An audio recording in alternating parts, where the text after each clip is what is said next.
You record a short video, maybe for work, maybe just a voice memo, maybe a video call where you catch a glimpse of yourself in the corner of the screen. You play it back, and almost instantly, something in you recoils. That's not how I sound. That's not how I look. Who is that? You know it's you. Logically, there's no question. And yet some part of you is staring at this footage like it belongs to a stranger wearing your face, speaking with your voice, but somehow getting both slightly wrong. The real answer is far stranger than, I just don't like how I look.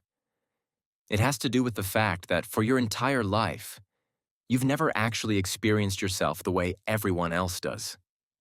Not once. Not for a single second. Start with your voice. The voice you hear when you speak isn't the same voice other people hear. When you talk, sound travels to your ears in two ways at once. Some of it travels through the air, the normal way, bouncing off your lips and reaching your ear from the outside. But a huge amount of it travels another way entirely, through the bones and tissues of your own skull. This is called bone conduction, and it changes everything. Bone conducts lower frequencies more efficiently than air does. So the version of your voice that reaches your ears through your skull is enriched with bass, deeper, richer, fuller than the version that actually leaves your mouth and travels through the air to someone else. Every single time you've spoken, for your entire life, you've been hearing a slightly different, slightly deeper version of your own voice than anyone else has ever heard. So when you hear a recording, played back through speakers, using only air conduction, the way everyone else has always heard you, it sounds wrong. Thinner, higher, stranger. Not because the recording is broken, because it's accurate, and accuracy is the one thing you've never experienced before. Now here's where it gets even stranger, because the same kind of mismatch exists for your face, just through a completely different mechanism. You've seen your face thousands of times. In mirrors, in phone cameras held up for selfies, in the back of a spoon, in shop windows. But almost all of those instances share one specific quality. They're reversed. A mirror doesn't show you your face the way other people see it. It shows you a left-right flipped version. The side of your face you call your left in the mirror is actually your right side, as far as everyone looking at you in person is concerned. This might sound like a trivial difference. It isn't.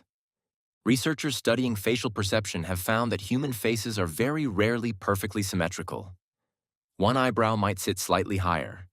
One side of your smile might lift a little more. These differences are usually tiny, often imperceptible to others. But you have spent your entire life looking at the mirrored version of these asymmetries, not the real one. Psychologists sometimes call this the mere exposure effect, a concept studied extensively by researcher Robert Zayance. The basic finding is simple. The more you're exposed to something, the more familiar it becomes, and the more familiarity tends to translate into preference. You come to like what you're used to seeing, partly just because you're used to seeing it. You are extremely used to seeing your mirror image. Every morning, every bathroom, every reflective surface, for years. That flipped version has become your baseline. It feels like you. A photo or video doesn't flip your face. It shows the unflipped version, the version everyone else has always seen. And to you, that version looks subtly, unsettlingly off. Not wrong, exactly. Just not quite the face you've spent your whole life calling your own. So now you have two separate mismatches happening at once. A voice that sounds different than the one in your head, and a face that looks different than the one in the mirror. Each one, on its own, would be enough to cause a small jolt of unfamiliarity. But there's a third layer to this, and it's less about perception and more about something deeper. Self-consciousness itself. When you're simply living your life, talking, gesturing, reacting, you're not usually watching yourself do it. Your attention is pointed outward, at the conversation, the task, the room. You're the one doing the looking, not the one being looked at. Watching a recording of yourself flips this completely. Suddenly, you're both the observer and the observed, at the same time. You're watching yourself the way other people watch you, except you're also inside your own head, fully aware of every awkward pause, every strange hand gesture, every verbal stumble you don't normally notice in the moment. Researchers studying self-perception have noted that this kind of split attention, being simultaneously the watcher and the watched, can trigger a heightened sense of self-evaluation. You start critiquing yourself the way you might critique a stranger, except this stranger is wearing your face, and every flaw you spot feels personal. Here's an evolutionary thread worth pulling on. For most of human history, you would never have seen or heard yourself the way modern technology allows. No mirrors, certainly no recordings. The only feedback you ever got about how you came across to others was indirect. Their reactions. A laugh, a frown, someone looking away. Your brain became extremely good at reading those signals and adjusting accordingly, but it never had to directly confront a literal audiovisual record of you as others experience you. In a sense, watching yourself on video is one of the most evolutionarily novel experiences a human can have. Your brain has spent its entire existence calibrated to a version of you, assembled from internal sensations, mirror reflections, and other people's reactions. It has never had to process a direct, unfiltered third-person replay. So when that replay arrives, your brain doesn't quite know what to do with it. It's processing information about you through channels it has never used before. Channels that bypass all the usual internal feedback loops. The voice doesn't match the internal one. The face doesn't match the mirrored one. And the entire experience of being watched, rather than watching, doesn't match anything at all.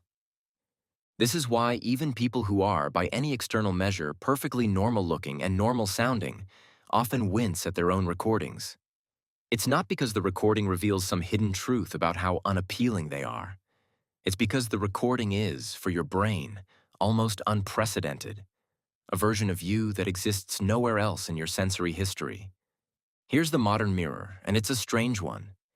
You live in an era where more people see recordings of you, video calls, social posts, voice messages, than at almost any other point in human history. But the part of your brain processing your own image and voice is still running on hardware calibrated for a world with no mirrors, no recordings, no second perspective on yourself at all. Every time you cringe at a video of yourself, you're not discovering some flaw. You're experiencing, for perhaps the first time that day, what everyone else has been experiencing about you the entire time, completely unremarkably, without a second thought. To them, it's just you. The you they've always known. The mismatch only exists on your side of the screen. You record a short video, you play it back. That voice, that face feels like a stranger's. But somewhere, in a room full of people who've heard that voice and seen that face for years, no one notices anything strange at all. Because to everyone else, that's not a stranger. That's just you. It always has been.